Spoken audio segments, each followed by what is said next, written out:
Semi-finals are done and dusted. We saw a cracking couple of games this round, tactical masterclasses, delightful goals, and all-round entertainment. We got it all. So, guys, welcome to the Fall 6 review of Euro 2020 semi-finals. I'm your host Akarsh, and today we've got Jay, Gyan, and Aaron. Excited to have you guys. So let's head right into it. The first semi-final game that we had was Italy versus Spain, a real heavyweight battle. Full-time score after extra time was 1-1, but Italy on penalties they won 4-2, courtesy of a Morata miss and a Danny Olmo miss. But this game played out a lot differently than I actually predicted it to be. I thought it would be really equal and equal possession, both teams dominating in phases, but that just didn't happen. Spain, I mean, they dominated the possession in for most of the game. Italy looked dangerous in the counter, but that was pretty much it. They were stable defensively, but other than that, that fluid Spanish front line caused a lot of problems to that aging Italian defense. But see, on the day, the Italian defense really showed up, and they held their lines pretty well. Uh, you know, just talking to you about the stats that I was mentioning, Spain completed a whopping 908 passes and had 71% of the ball in the entire game. I don't think any of us would ever predict that Spain would have this much of the ball against such a great opponent. But that's just the Luis Enrique form of football.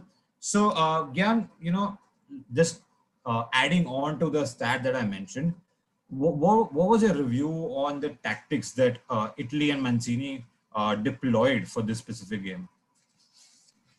So normally Italy tend to hold the ball. I mean, not as much as Spain, obviously, because Spain tend to play possession. But I think they sat back and allowed Spain to just attack them. But when Spain came into the Italian half, you could see the defensive discipline of Mancini's side into holding the ball or pressing whenever they had the ball in dangerous positions. I think it was a tactical masterclass by Mancini, and I would say Italy deserved to win as he had more clear-cut chances. Fair enough. Some would call it a tactical masterclass. Some would call it, I don't know, Mancini being just overpowered by the the brilliance of Luis Enrique. But call it what you want. Italy showed up on the day. But I was also interested in the midfield battle between Pedri, Busquets, and Koke, and you know Jorginho, Verratti, and Barella. But Italy's midfield was just really overpowered by the Spanish midfield. And Pedri, I mean, what great passing! I think he didn't misplace a single pass in the first 90 and misplaced only two in the extra time period.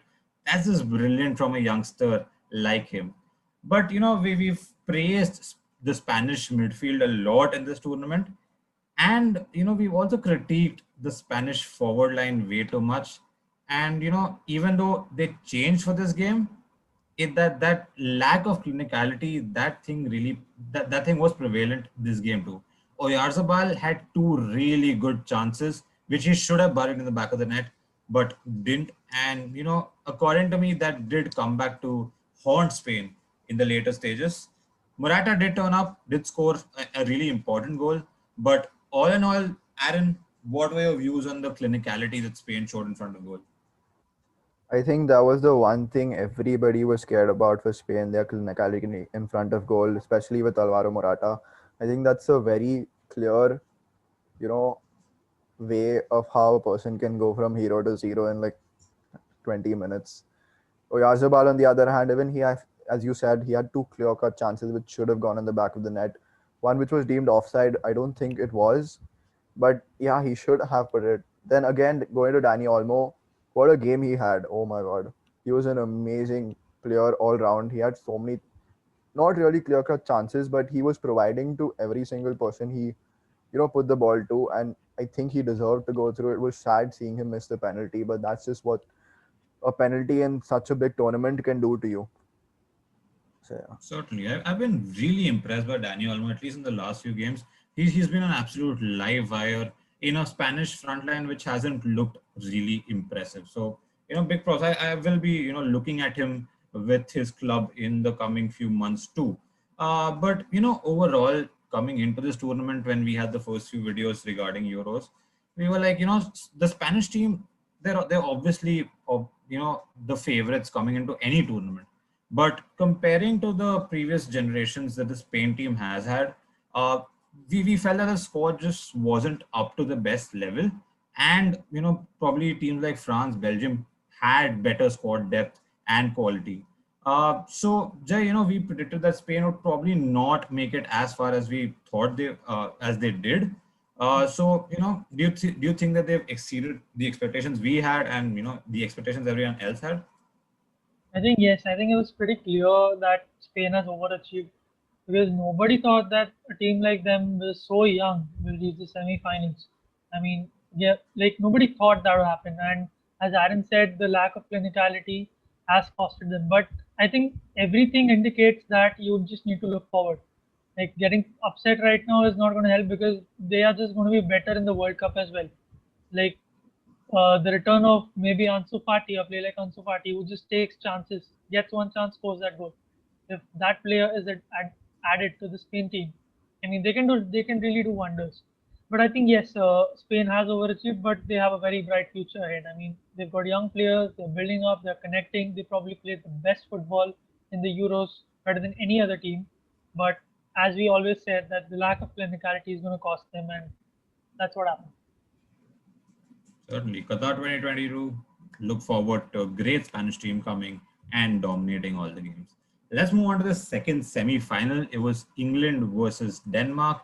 England won 2-1 on the night after going into extra time. It was again, a really spirited performance by Denmark. They held on to their lead as much as they could, gave it away quite soon, but they fought really hard. That exertion was really seen in their gameplay. But props to them. They've had a great tournament, and it breaks my heart to see them go out. But England was just too dominant on the evening. Talking about an interesting stat that actually Pickford broke a record in this game. He broke the record of the most consecutive minutes having a clean sheet. He broke Gordon Banks' record of 720 minutes in this game against Denmark. But his clean sheet record was finally broken after that really beautiful free kick by Damsgaard, the first free kick of this tournament. But all in all, that first half of the second semi-final, England seemed a bit vulnerable. Pickford himself seemed a bit shaky with his distribution, which is usually always on point. But there was just something off about the English defense in the first half, and I felt Denmark were really dangerous. But all of that converted only to a solitary goal. But Gyan, what were your views on the English defense being really vulnerable in that first half against Denmark? So, in the English defense, this tournament has been, I mean, incredible. They've not conceded a goal until that amazing free kick by Damsgaard. I mean, that was really an incredible free kick, which I don't think many keepers in the world could save that. But, I mean, defensively, even though they didn't concede a goal from open play, they tend to give the ball a lot to Denmark and allow them to just have a shot or have a go, which would not hold out against a top side. But props to Denmark, they played really well, and I mean, hope to see them next year at the World Cup. And I mean, I really love the way they played and the amount of liveliness they had in their squad. So I mean, hope to see them next year. Fair enough. I think the first half was slight, like I could call it an equal encounter, but going on to the second half, I think England did start dominating a lot more. They have more of the ball. They seem to create the better chances, and the second half was really where Kasper Schmeichel, the Danish custodian, was really brought into play because he had to make a few brilliant saves to actually keep Denmark in the game. And even going into extra time, his brilliance is actually what kept Denmark in the game for so long. So, Aaron, what were your views on the Danish custodian's performance in this game? I think he had a great game. I think more than goal saves wins you matches. And even though England had an amazing second half. They were dominating you can say pretty much the whole second half. I don't think domination wins you games. Yes, you can have 90% of the ball, but till you don't score that final goal, you can't deem yourself a winner. And the uh, unfair penalty for me is where England won, and which was really unfair to Denmark. But yeah, I think Kasper Schmeichel deserved better and definitely deserved to lead the team into penalties, and God knows what would happen from there. Yeah, I mean, certainly, especially the whole laser light incident that's being currently investigated. That's just so shameful. I mean, Schmeichel did go on to save that penalty, but that's just another level of shithousery, which is not welcome by the English fans. That's just not great to see.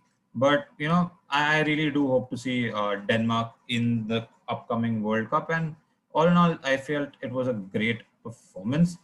Aaron, you spoke about the penalty. It was certainly the most controversial moment in this game. According to me, that was a great dribble by Sterling. Overall, he was a very good player in this game. But that penalty, I don't agree with it so much. I feel that it at least deserved a check by the referee on ground. The referee wasn't called upon to check it, even the little monitor he has on the pitch. So I mean, it just baffled me because it didn't seem like there was obvious and clear contact. For me, it seemed like Sterling was on his way down, but that's just how football is right now. You get the slightest of contacts and you can go down, get a penalty, probably possibly change the way an entire tournament turns out. So Jaya, what do you think? Was it a penalty? I think I got nothing but to agree with you. I mean, in no world that should be a penalty, and that's what happened at such a big stage at the Euros. I mean, England possibly had the best support. I mean, they played 6 out of 7 games at Wembley. They had all fan support, and the crowd was going mad. I mean, the Prince had come. There was so much happening. I think they had so much support, and some idiot from the stand is just putting laser on the keeper. I mean, that's just so bad. I mean, out of all that, Kasper Schmeichel says it. I mean, I just feel so bad for Denmark that I think it shouldn't have been given. I mean, the referee should have checked it, and in no universe that tackle is a penalty. In no universe. Talking about alternate universes, just I mean, what if Schmeichel had just parried it to the side of the D? Would have been would have looked so different altogether, and Harry Kane would have probably been the most hated guy in UK if that penalty had, like, if the rebound hadn't gone in. But it did, and England did move on to the finals. They held on easily after that, and that was that. So guys, that wraps up our review of the semi-final games. But now heading into the final, it's going to be a really interesting game because we got Italy on one side, who have had this really good, they've been on this really good 30 plus game streak where they haven't lost, but they have seemed vulnerable at times in this tournament. And we got England, who seem relatively secure. They've had that home support backing them, but all in all, they've seemed like they can get the job done on the night. So Gyan, heading into this game, how do you see this game being played out? So I have a feeling Italy's going to dominate as England will sit back and play on the counter. You could see England versus Germany where England just sat back on the counter and it worked for Gareth Southgate's men. So I wouldn't write out that it's not coming home just yet. Definitely Italy, I feel, have had a tougher road to the final, and they played tougher teams and they look like they're stronger. But I don't know. There's never ruling out England. They really have quality between the two sides, and I don't know. I have a feeling England might just come out on top in this duel, on this battle. In a final, you can't ever rule out the other team because it takes a lot to get to this stage itself. But Jay, Gyan spoke about the fact that England might just sit back and counter as they did against Germany. What they also did against Germany was change their formation, change their tactics a bit. Italy also, you saw in the last game how they probably weren't as dominating in midfield, sat back. So do you see any tactical changes being done by either side for this game? I don't think so. I mean, we did think that England might do something like that against Germany, put three defenders. I don't think anything like that is going to happen. They'll stick with the four at the back. They'll go with the standard lineup. Maybe Sancho, but I think Saka is going to play. And I don't think Italy will change the game either. I mean, they've stuck to the 4-3-3. Their standard lineup, only Emerson is going to come in. The only thing that shouldn't happen is what Pickford did against Denmark. I mean, if he does the same against a team like Italy and Immobile, Insigne, they're not going to do any favor on you. I mean, they're just going to put it in the back of the net. So you got to be careful. So I think it's going to be a fun match, a big hype match to watch. Certainly. I mean, the Italian forward line is full of hawks who can just, are just waiting to pounce on every little opportunity they get. So, guys, let's do it. We're on that time. We're in the time of the video again where we predict the score of the final. So, Aaron, what are your predictions for the final scoreline? I think, as Gyan said, yes, it's going to be dominated and Italy dominated game. England will sit back, play on the counter, but I think it may just come home by the slightest of margins, especially with England's defense has just been phenomenal this season. I think, barring that free kick, which wasn't really a defender's problem, they've just had an amazing tournament, and I don't see them, screwing that up right at the end. I think it's going to be a very close game, though, and I'm going to say 1-0 to England. That's interesting. A lot of UK fans would be happy to hear that prediction. Gyan, what about you? So as it's a final, it's going to be more tactical than just go after the ball and get the goal. So I'm going to go for a less of a goal line, which I would say is going to be 2-1 to England also. Fair enough. Jay, what about you? Yes, as usual. I don't think it's going to be a high scoring match, but I am going to wreck with Italy, the Italians, and I'm going to go 1-0 to Italy. Oh, interesting. So there's a lot of momentum behind it actually coming home from the Fall Six panel tonight. Okay, so that wraps up our predictions for the finals. Before we end, just one more prediction because we can't probably predict it in any other video. But guys, who do you think is going to win the player of the tournament for this Euros? Aaron, would you like to go first? I think it majorly depends on how the final plays out, and if England manage to win as per my predictions, I think Raheem Sterling definitely, needs to get the golden ball as the best player of the tournament just because of his consistency through every game. If not a goal, I think he has provided an assist, or just he's just been important for them in every aspect. So I think, yeah, and I know a lot of people are going to say that the penalty which was given was a dive and he should not get it, but I don't see the penalty as a dive. No, it definitely wasn't a penalty, but I don't see it as a dive either. So yeah. Yeah, Sterling's been a player reimagined, especially after that horrible season he's had at Man City. I wouldn't call it horrible. He's still gotten a decent statistical output, but from by his standards, probably not the most impressive season. But with England, he's just been really good. Jan, what about you? Who's your player of the tournament? So again, it all depends on the final, but I have a feeling Harry Kane's going to really perform in the final as he's really looking to add some silverware to his cabin. But I think Harry Kane will win it for me. Pretty sure he will actually. So we got a really good English delegation for the Player of the Tournament award. Jai, please prove us wrong. Look outside the English. I think amongst the two finalists, I think it was pretty evident that English player might win it because the Italy's best player, has been injured. But I'm not going to say any of them. I am going to wreck on the young boy Pedri because Oh, against all odds, he has Spanish shown his supporter in the class. house. Yeah, yeah, against got a all odds, Barca boy. he's shown his class, and I'm going to wreck on him. Pedri, my boy, you deserve it. I mean, to be honest, I'm respecting Barca fanboys more because I'm actually surprised that these two Man United fans they didn't go and say, "Oh, Luke Shaw should be the player of the tournament." So it's that's a fair shot for Pedri at least. But guys, we've got to reach a consensus here. We can't have three different choices. So Let's start What negotiating. about Chelsea shouts for Jorginho's Ballon d'Or? Haki. See, if Italy does win the Euros, I genuinely think he's a contender.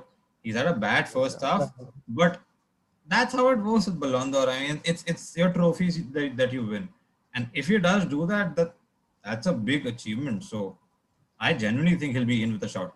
Do I support it 100%? Probably not. Do I want to see a Chelsea player win the Ballon d'Or? 100%. Yeah. That, So that's it. that's a good opinion, by the way. I love how you shifted from Kante to Jorginho right after France got knocked out. Chelsea fans, not you per se, but Chelsea As fans. long as someone is winning the Ballon But d'Or. Yeah. I Okay, think guys. to So me, we've really got to reach a consensus here. Aaron, Gyan, do you all agree with Pedri? I kind of Yeah. do, especially for his age, an Yeah. 18-year-old for me. With the tournament he's had, I think, yeah, I agree with Pedri. Okay, Gyan, what do you think? I think everyone has seen glimpses of Andres Iniesta and Pedri or more, which Luis Enrique pointed out. I think Pedri definitely deserves it. So Jay, looks like you've indirectly influenced our other panelists tonight. So my I bias has guess I guess that decides it. Pedri is our player of the tournament. So guys, that's it from our end. We're eagerly waiting forward to watching the finals. Like every other football fan in the world, they waited a year to watch this game, and it's finally here. So I can't wait for it. We'll get back to you right after the finals done. So until next time, keep watching our content and